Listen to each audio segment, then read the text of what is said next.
Quando Israel entrou na terra de Canaã, Jerusalém, ou Salém, era ocupada, habitada pelos amorreus. Ela não foi conquistada. Durante 400 anos depois, ela continuou como uma fortaleza dos jebuseus, um dos grupos dos amorreus. Até que finalmente Davi a conquistou. E ao conquistá-la, ele a ampliou. Ela anteriormente fora construída sobre o Monte Ófel, ao seu lado estavam o Monte Sião e o Monte Moriá. Davi planejou então torná-la a capital do reino, e assim o fez. Mas mais do que isso, ele planejou também construir um templo ao Senhor sobre o Monte Sião. Quando nós lemos o livro de Salmos, parece que uma lupa se abre diante dos nossos olhos, num foco cada vez mais crescente, quando vemos Jerusalém, o Monte Sião, o templo, o santuário e a presença de Deus.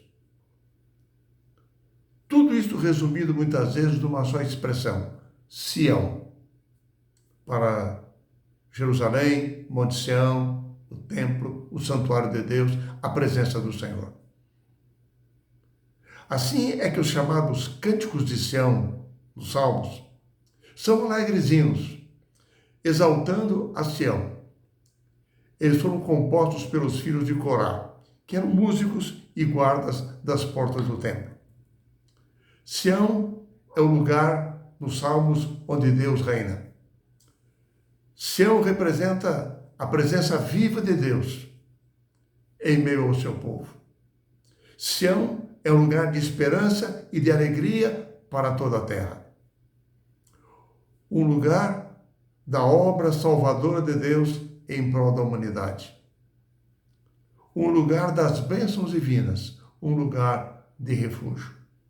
Por isso o salmista, ele suspira, desejando fazer de Sião a sua morada permanente, onde ele possa contemplar a beleza do Senhor, relacionar-se com Ele numa felicidade incomparável, louvando, encontrando força e proteção sob os cuidados divinos. Por isso é que o salmista diz: um dia nos teus atos vale mais que 1000. As bênçãos que irradiavam do santuário, elas alcançavam não apenas aqueles que serviam no templo, mas os peregrinos que para lá se dirigiam. A própria expectativa de encontrar a Deus do seu santuário fortalecia a fé daqueles que para lá se dirigiam. E à medida em que eles se aproximavam de Sião, mais felizes, mais expectantes se tornavam. Mas é interessante que os salmos destacam que mesmo aqueles que moravam distante de Jerusalém, que estavam espalhados pelos confins da terra, eles continuavam a ter zelo por Sião, zelo pelo santuário de Deus. E é uma joia de pensamento na lição dessa semana que é: aqueles que permanecem com Deus por meio da fé recebem a sua graça, independentemente de onde estejam. Mesmo os israelitas distantes, eles pela fé contemplavam Sião. Assim é que temos o privilégio de estudar essa semana alguns salmos. Um deles, o Salmo 122, que expressa a emoção dos peregrinos ao chegarem a Jerusalém. Jerusalém era o centro da vida da nação. Ali estava o santuário, o tabernáculo do testemunho, que continha a arca do testemunho. Sião era o centro judiciário da nação. Naquelas peregrinações eles podiam encontrar justiça. Assim é que o Salmo 122 incita o povo a orar pela paz de Jerusalém. Para isso, diz o Salmo, deviam estar em paz com Deus, para que houvesse paz na cidade, mas também em paz uns com os outros, para que a cidade se tornasse próspera. Assim é que orar em prol da paz da comunidade é um desafio, uma necessidade que o Salmo apresenta, para que Israel se tornasse um povo que pudesse cumprir o papel que Deus tinha para ele nesse mundo. Quando vamos ao Salmo 87, que é um hino que celebra Sião como lar de todas as nações, a cidade escolhida, amada por Deus, como centro de adoração, nós percebemos que na escatologia do Velho Testamento, no final dos tempos, com a glória do Messias, Sião atrairia todas as nações para Deus. Assim, as fronteiras do reino do Messias se estenderiam para incluir o mundo inteiro. Naquele tempo, assim como hoje, as pessoas recebiam a sua certidão de nascimento, o lugar onde haviam nascido. Mas naquela época, mais do que hoje, isso determinava a importância sua na sociedade. 3 vezes, no Salmo 87, nós encontramos que as nações nascem de Sião, significando que, ao se converter ao Senhor, as nações receberiam uma nova identidade, um novo nome dado pelo Senhor.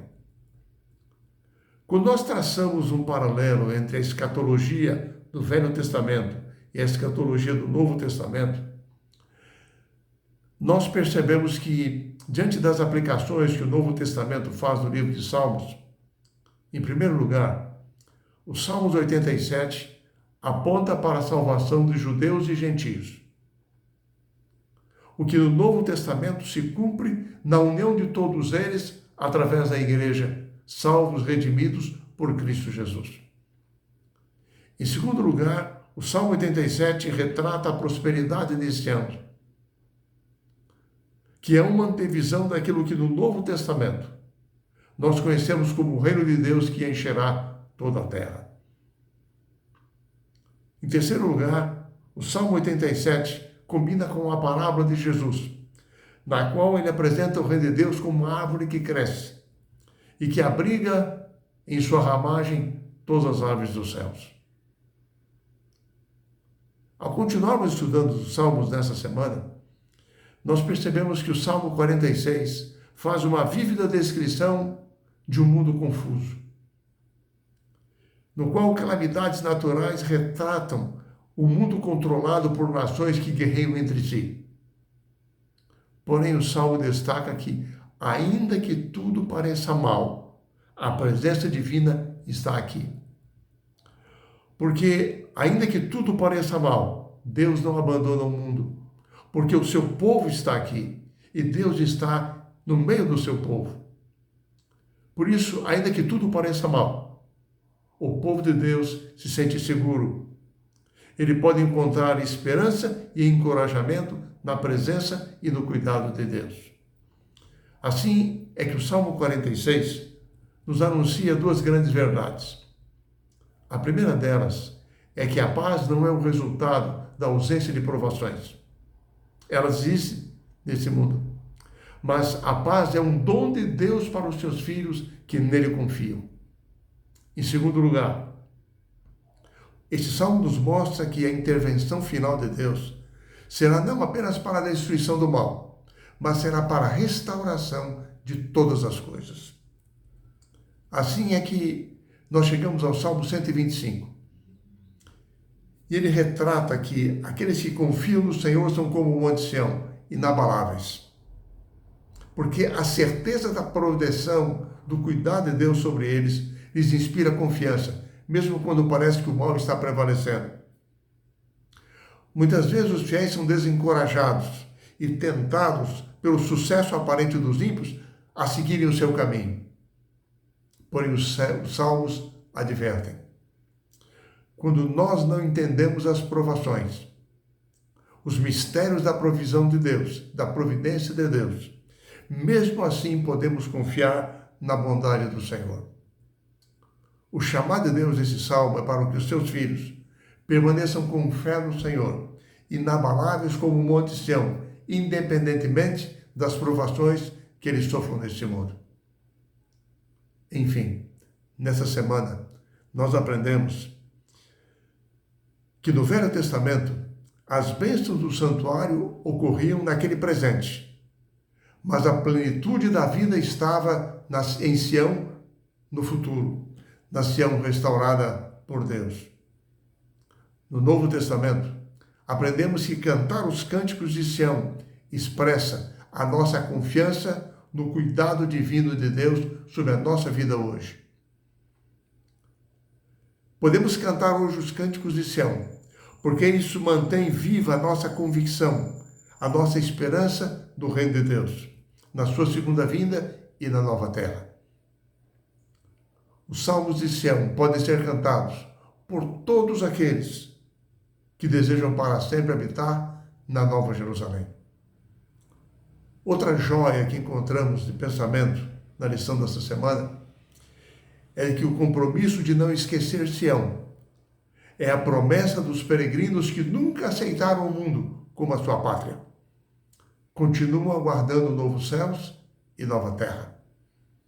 Que você e eu, como agentes da graça de Deus, possamos cantar juntos os cânticos de Sião, como prova da nossa esperança viva no breve retorno de Jesus, da nova realidade, da nova Jerusalém que Ele tem preparado para nós.